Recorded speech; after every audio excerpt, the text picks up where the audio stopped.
I'm sorry, I just asked them to print out enough for you guys and as I'll explain, they're available online. Yeah, sorry, I don't do the photo. Okay. Good morning.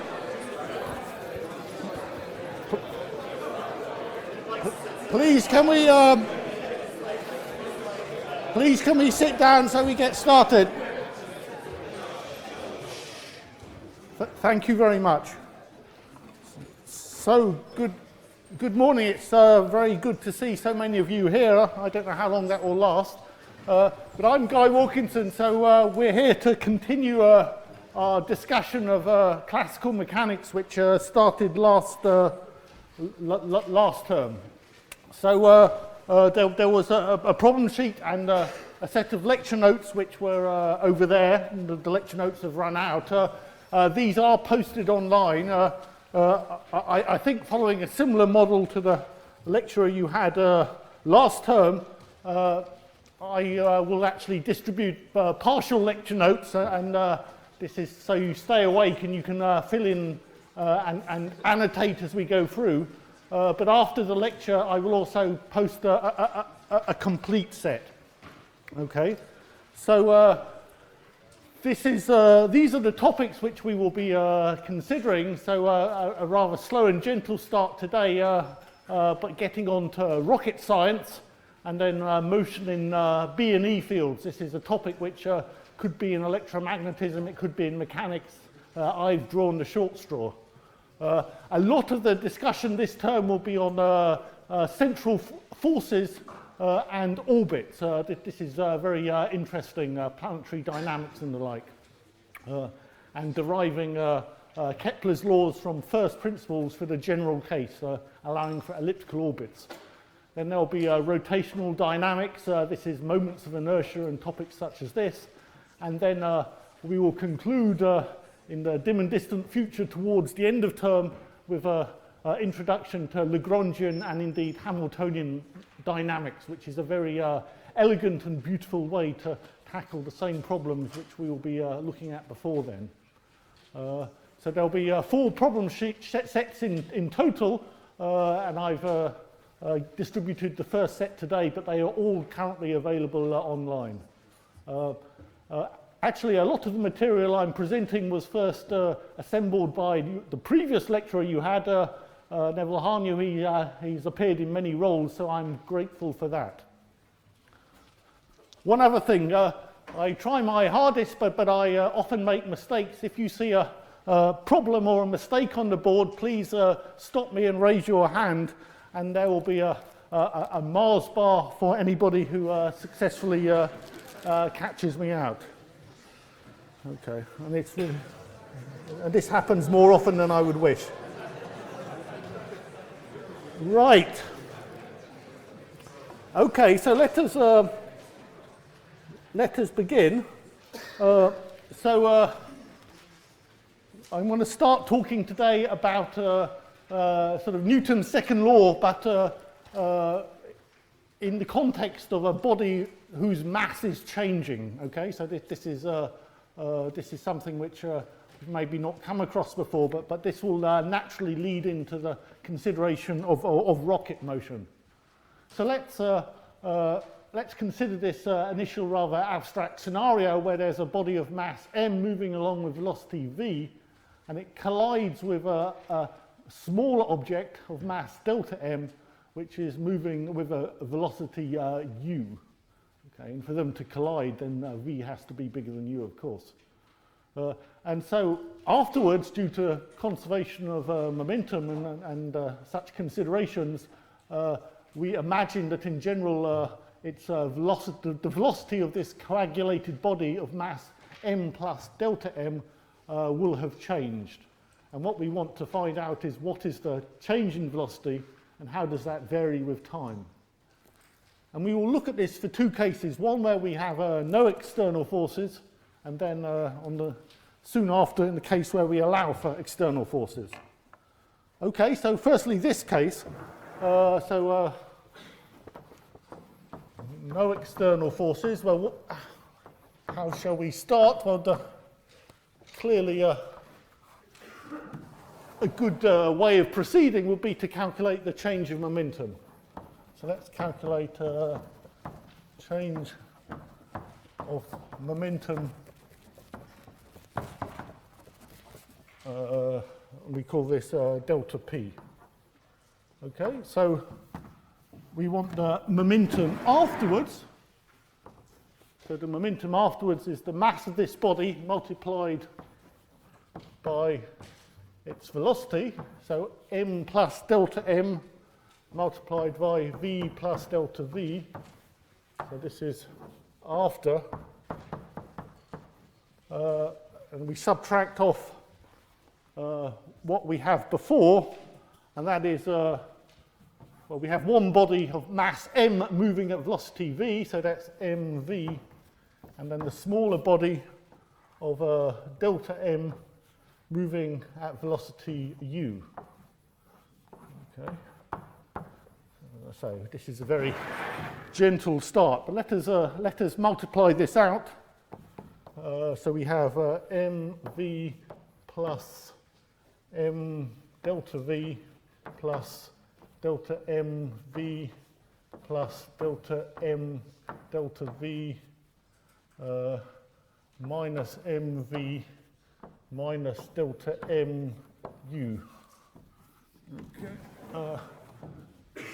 So now we look at this, and there's a term here which clearly disappears. And then we have three other terms, but let us consider this term. This is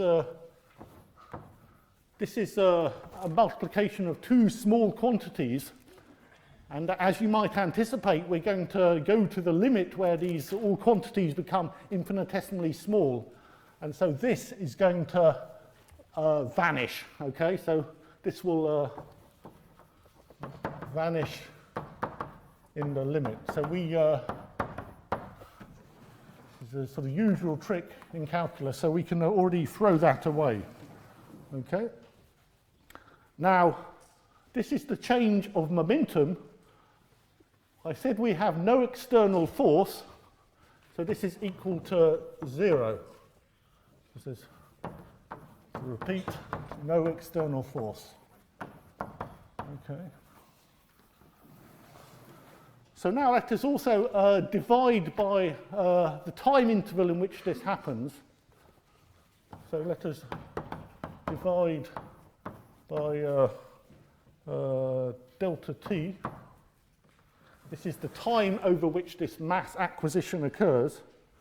So we end up that delta p delta t, which is equal to 0 for this reason, but that is equal to, what do we have, m delta v over delta t, and then we have two terms remaining in delta m. We just group those, so we have plus v minus u delta m over delta t. Okay. Now, let's write w as v minus u, and so this is the, what is this w? It's obviously the relative velocity relative between the initial body and the velocity of the small mass. And let's also take the limit where delta t goes to 0, and then these just become differentials. So we get then m dv dt plus w dm dt equals 0. Or if we're really just if we're focusing on the actual change of velocity, the rate of change of velocity, this is dv dt equals minus w over m dm dt, okay? So this was not hard to get. So in the case that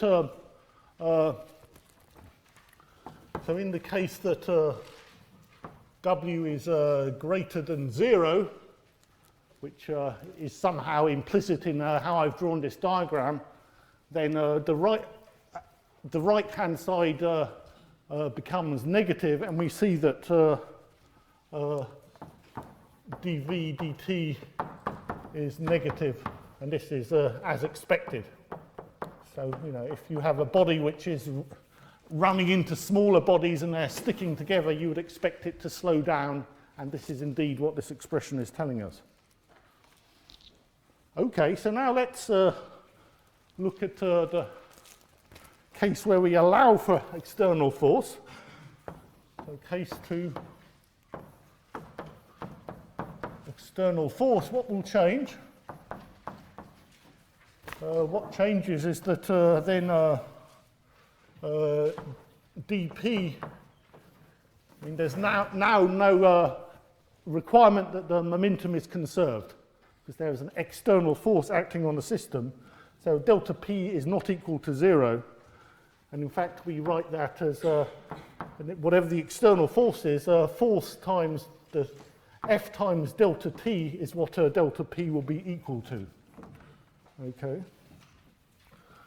So we, at the place where we, which is the top of the board, just disappearing off now, rather than putting it equal to 0, we put it equal to F delta T, and then we continue the same derivation.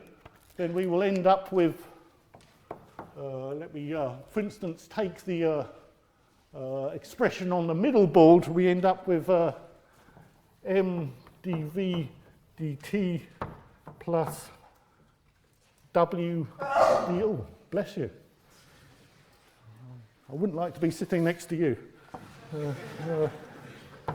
M dv dt plus w dm dt is equal to F, okay? That's obvious. Okay. Right, let's just look at this for a moment, or we might wonder, can we write this in a more compact form?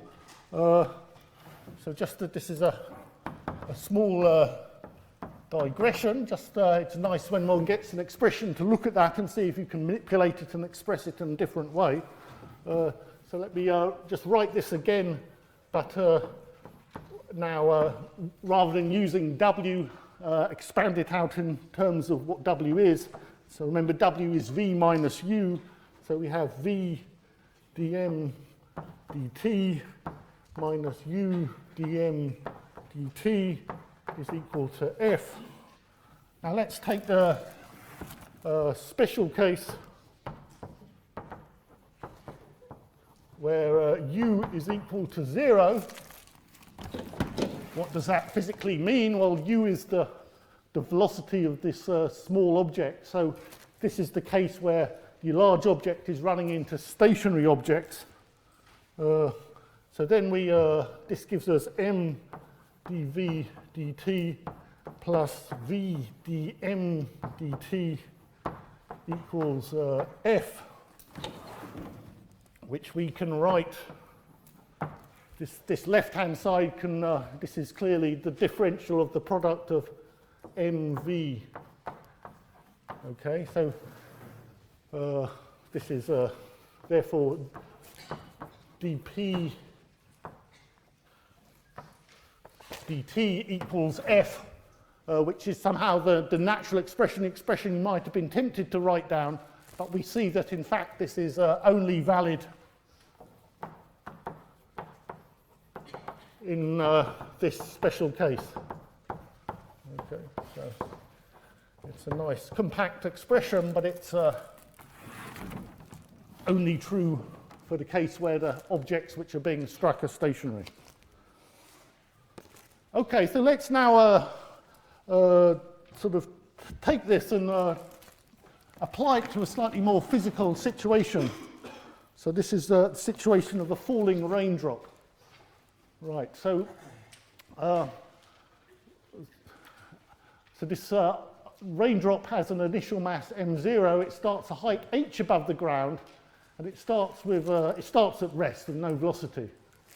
Now, as it falls down, it falls through a cloud, and the raindrop hits smaller droplets of motion of water, and therefore it grows in size. Okay, and the objects it strikes are at rest. This is clearly the situation we've just been looking at here. We're told a bit more. We're actually given an expression for the rate at which it acquires mass. So dm dt is equal to bmv. Okay, so it's acquiring mass proportionally to its velocity and indeed its mass. And the question also allows for air resistance. So air resistance will retard the motion, and the air resistance it can take various forms, but this one is proportional to the mass and velocity squared of the object. Okay, so this is what we're told. So here's a small sketch. Every time you write a sketch, it's very important to define some sign convention, and we see that the sign convention here is positive in the direction the raindrop is falling. Okay, so raindrop. So sign convention is positive is downwards.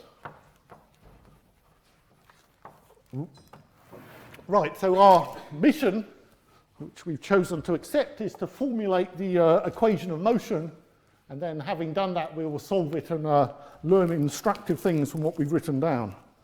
So we can begin from this expression at the top of the board, m dvt plus w dm dt equals f.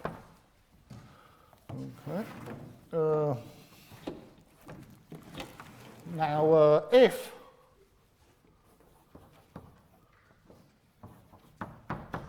what is the external force? Well, there's clearly gravity working downwards, so that's in a positive direction according to our convention, and then there's air resistance upwards. So F is equal to mg minus kmv squared.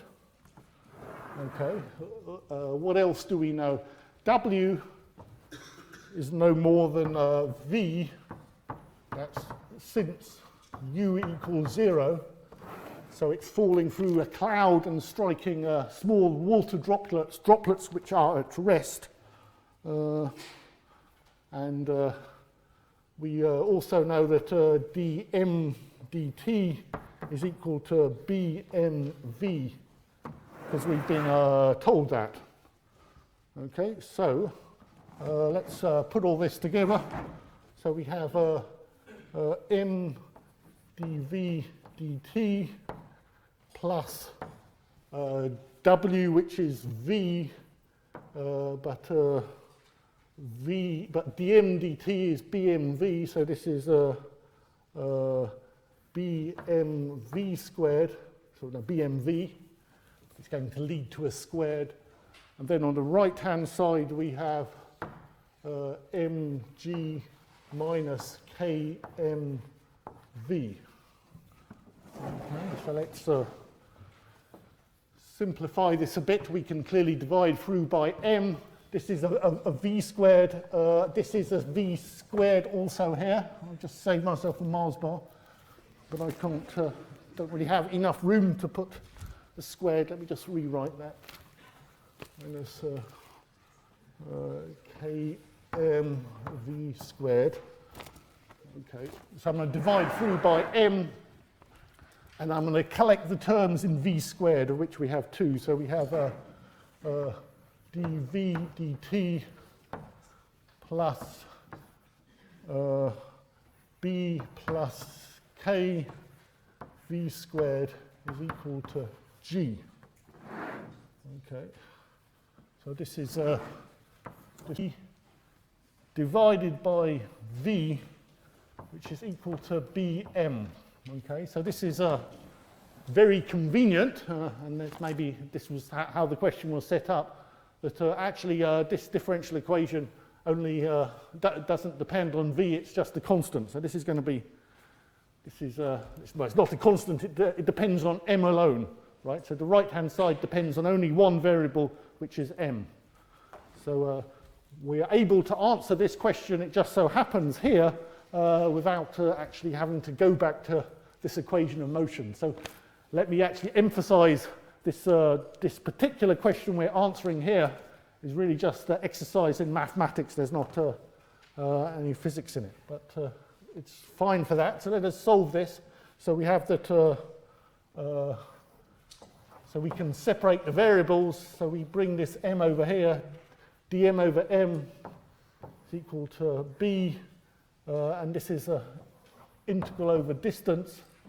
So we start with a mass m0, for instance, and we end up with a mass m. We start at a height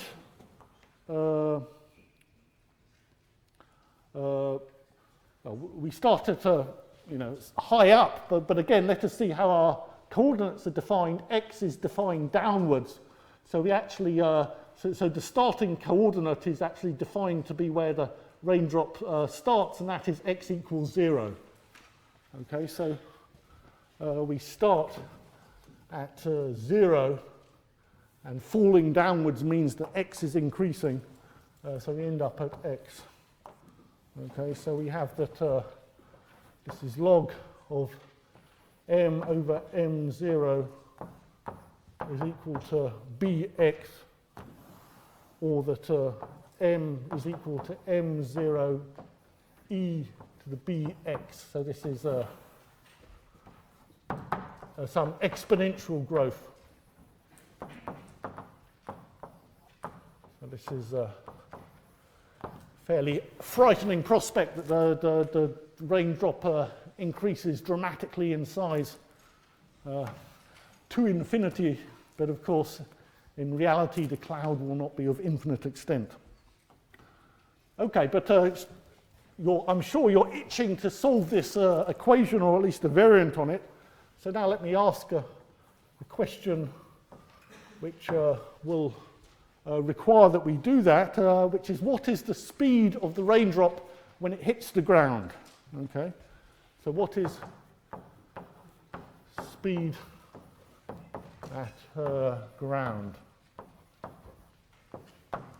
Okay. So solving this as it just stands, we have an equation which is giving the velocity as a function of time. So I'm not actually asking just that. I'm asking for something, how the velocity varies with distance, because I want to find out what the velocity is when it reaches the ground. So again, we will have to turn the differential equation into a function of v and distance x rather than v and t. But this is easily done. It's the same trick. We have dv by dt, but that is equal to dv by dx multiplied by dx by dt, which is the same as v dv dt. Okay, so this is just practice in something you should be very familiar with, which is rejigging differential equations so they're functions of different variables than as they start. Right, so we have therefore that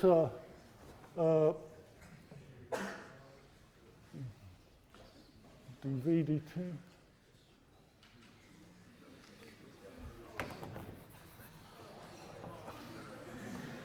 again. Save a Mars bar. You should, you're too hesitant. As soon as this murmuring starts, I know there's an issue, and then okay. Right. So we now have Let me write this therefore in these terms. So we have v dv dx plus b plus k v squared equals g. Okay. So so once more, this is going to be a so this is just going to be just be stupid and write this out. I'm just going to move this to the other side. G minus b plus k v squared. And so once more, separating the variables, I have v dv over g minus b plus k v squared equals the integral over g dx. And I start at 0, and I'm going to end up at h. H is how far?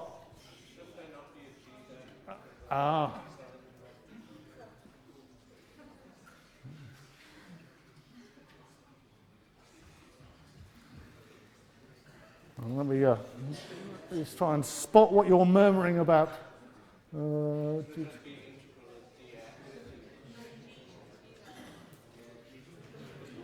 G shouldn't be there. G shouldn't be there. That's pathetic, isn't it?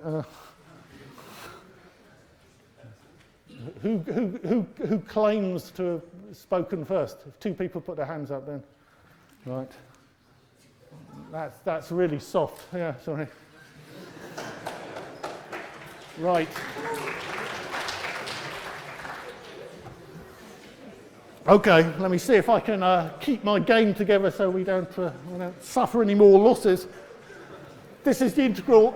It starts at rest, and it ends up with some velocity v, which I will subscript h to give you the velocity at the ground. Okay. So this is so solving this is not as completely trivial as the previous equation, but it's not too bad. We look at this. This is going to be a log as well. We have a v squared on the bottom and v on top, so that's nice. So let me just write one of the intermediate steps, and then we can maybe then write down what the actual final expression. So we're certainly going to need a log of g minus b plus k v squared. But when we differentiate this, that's going to bring down a minus 2v over 2v b plus k. So I'm going to need a minus 1 over 2b plus k there. Okay, so I think that is the correct integral of the left-hand side. Let me just ponder that. Yep. And right-hand side is just going to be h. Okay.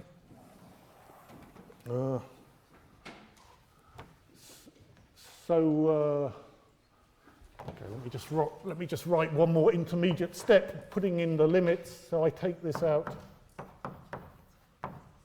and then the limits here. It's going to be this with VH in it divided by this with 0 in it. So it's G minus B plus K VH squared over merely G, and then this is equal to H. And I think I let you. There's about 2 more intermediate steps, but I think it's. I'm at liberty now just to write down the solution in terms of VH, which is the square root of g over b plus k 1 minus the exponential of minus 2h b plus k. Okay. Okay, so we have set out, we have achieved what we were asked to do. And this expression looks entirely plausible, but one should always be in the habit, of course, of sanity checking things. So one way to sanity check is to say, well, in the case that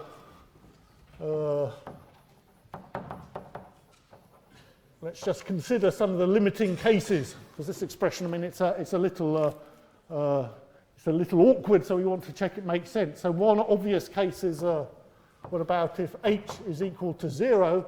So if you dropped it at a distance of 0 above the ground, then what would happen?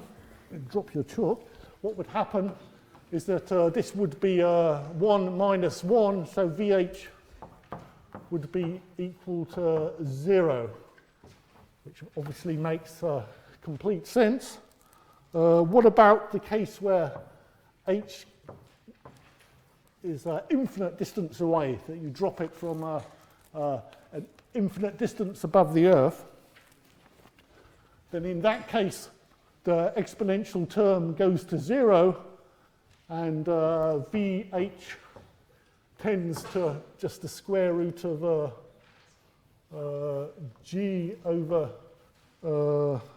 b plus k.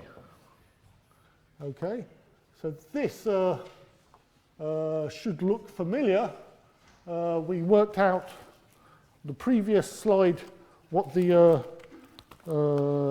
terminal velocity was. I'm just checking it was that. G over b plus k, yes. And that is the same as the terminal velocity, which again is what you would expect physically to be the case. If you drop it an infinite distance, it will eventually reach its terminal velocity. So at least in the limiting cases, this answer seems to perform well, and indeed it is correct. Okay, so let's move away from raindrops to something more exciting, and that is rockets. So we now have all the machinery we need to derive the famous rocket equations. So we can, so rockets work by expelling fuel, right? They burn fuel, so they lose mass, and that, as we will see, is the actual mechanism by which they gain velocity. So we can draw a diagram of an idealized rocket as here.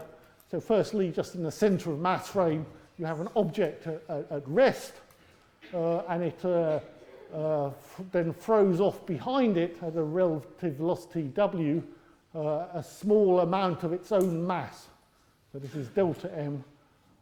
In the process, it will therefore lose mass, and presumably through conservation of momentum, it will change its velocity, hopefully in this direction. So this is in the center of mass frame. In the lab frame or the Earth frame or the universe frame, this thing will already be traveling at a velocity v in general.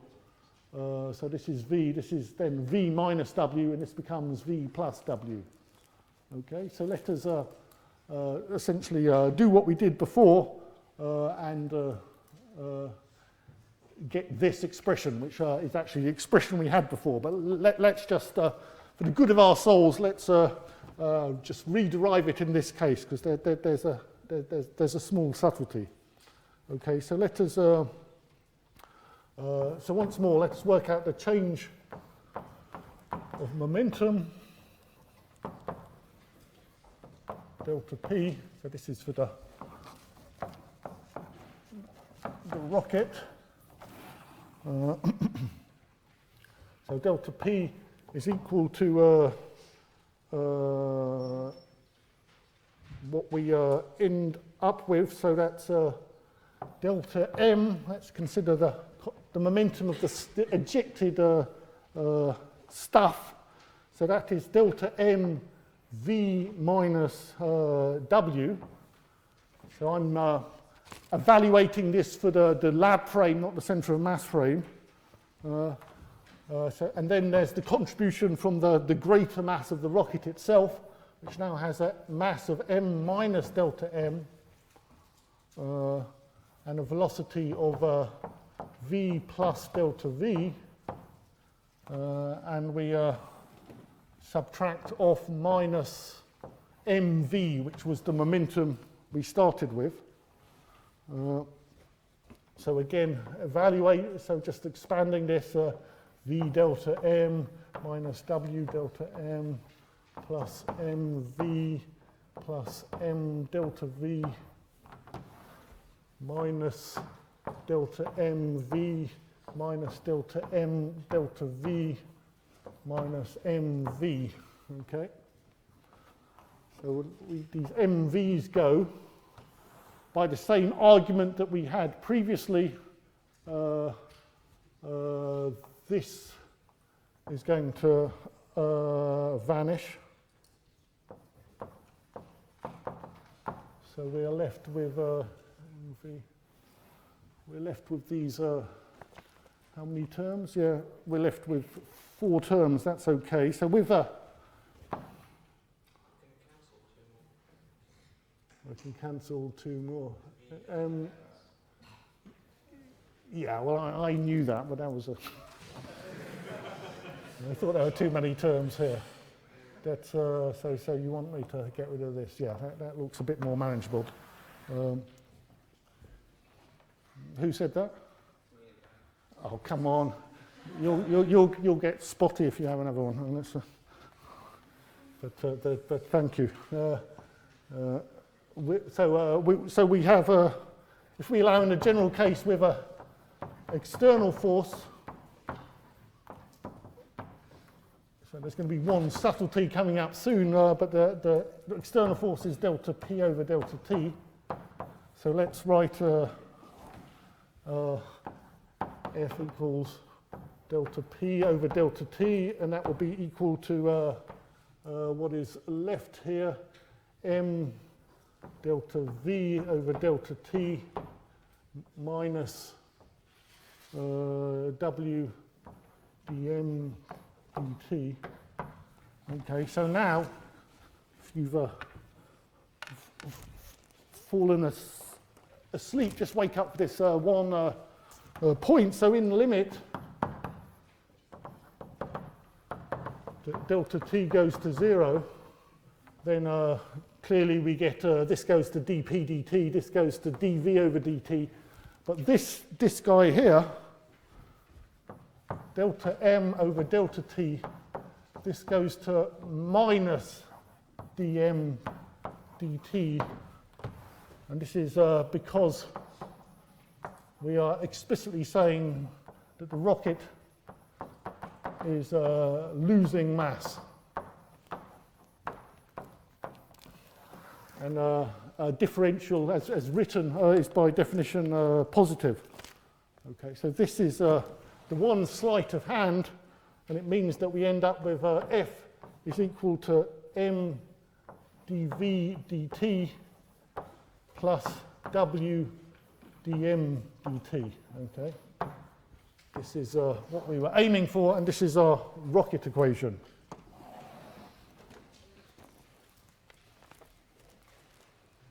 Okay, so don't be wrong-footed by that.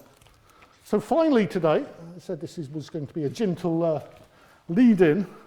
Let's consider a rocket which is launched horizontally. So this means that we're not going to have to worry about gravity. So the horizontal launch means essentially that F is equal to 0.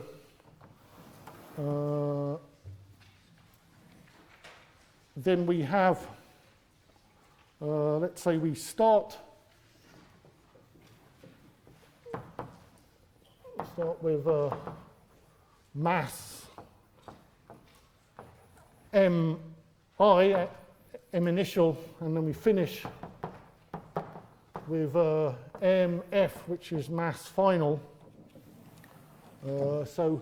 What do we have? So we have m dv dt plus w dm dt equals 0.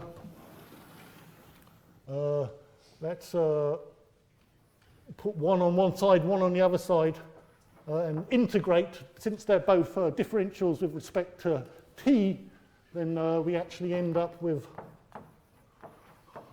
that is somehow cancelling out, and we're just left on the left-hand side with an integral over v, and on the right-hand side an integral over w. But this would be, obviously, I want to separate the variables, so that wasn't a very sensible way to write this. We just divide through by m, and this is much better. Okay. Let me put in these limits: m initial, m final, v initial, v final. Okay. And so we have that v final minus vi is equal to minus w log of mf over mi. Okay.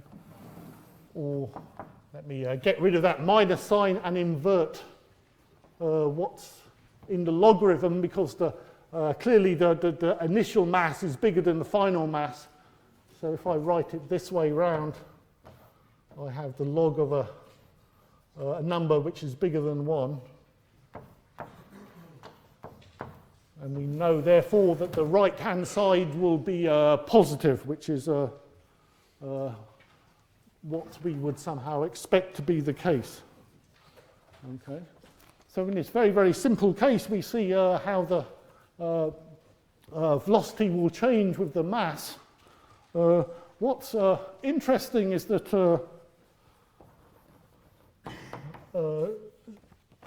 you might initially have an idea that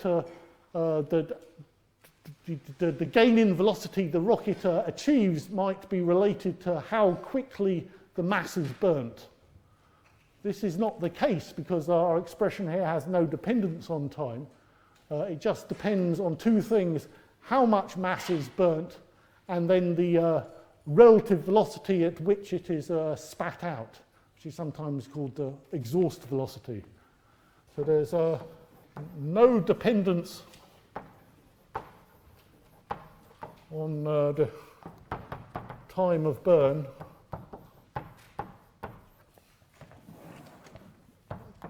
Only on mass loss and what I call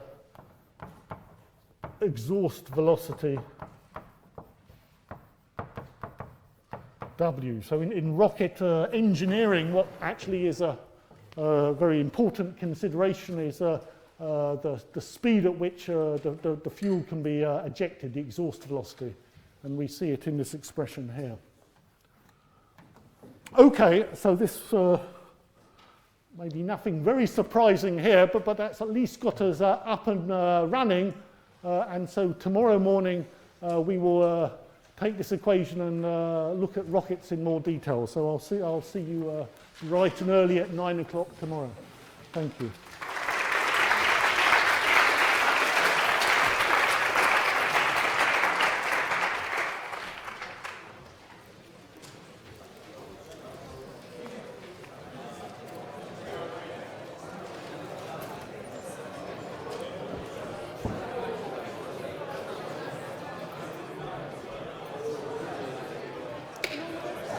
Yes, it can. Thank you very much.